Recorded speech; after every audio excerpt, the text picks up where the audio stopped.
The message came while I stood in a glass-walled boardroom, water in hand, listening to a pitch worth millions. We need distance. Don't contact us again. That was it. No call, no explanation, just a single text from my wife, erasing me from the life I built paycheck by paycheck, brick by brick. And in that line, she laid claim to my children, too. She thought it was goodbye. She didn't know it was ignition. I didn't flinch. Not in front of my team. Not in front of investors who study every twitch.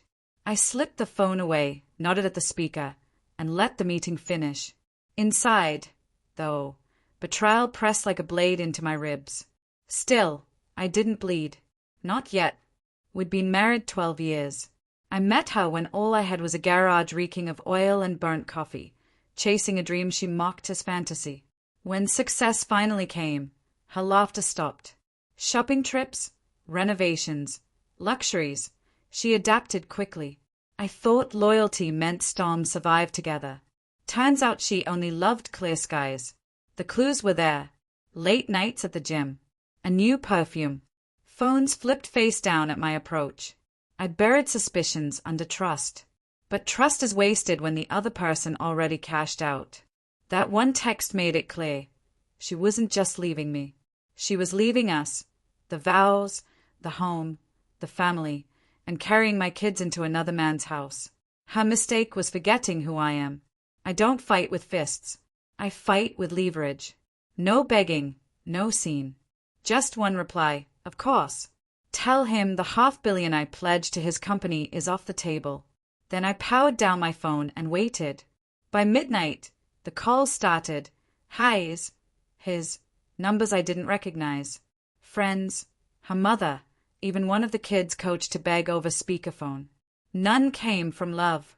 They were fueled by fear. She thought he was her escape. I knew better. He was a rival CEO, one desperate for the capital I'd promised. Without it, his empire collapsed. Without it, his board would gut him. The headlines hit the next morning. Investment withdrawn. Confidence shaken. His pale, panicked face splashed across financial networks while she stood beside him, silent, ringless, scandal written on her features. Their fairy tale rotted in public view.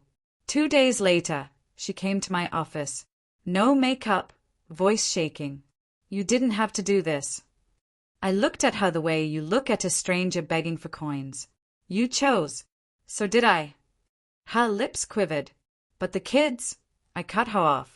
You walked them into another man's home without consent. That's abandonment. My lawyers will take it from here. She paled. She knew I wasn't bluffing. The court moved fast. Evidence piled higher than excuses. Texts, photos, friends who saw her with him when she claimed otherwise. Custody leaned my way. Assets, too. When it ended, she was left with an apartment she couldn't afford and whispers from once adoring circles. Her lover lost his position before year's end. Scandals starve companies. Boards don't forgive betrayal. They collapsed together. People ask if I regret it. Regret trusting her? Maybe. But dismantling the world she tried to weaponize against me? Never. That wasn't vengeance. It was balance. I didn't shout. I didn't strike. I simply withdrew what was mine. And in that silence, she learned the truth of life without me. Now my home is steady. My kids laugh in rooms untouched by lies. I tuck them in at night knowing love is proven in constancy, not speeches. She still sends messages, apologies, nostalgia, please. I never reply. Silence is the sharpest blade I own. She thought leaving meant freedom. All she found was the ruin she created.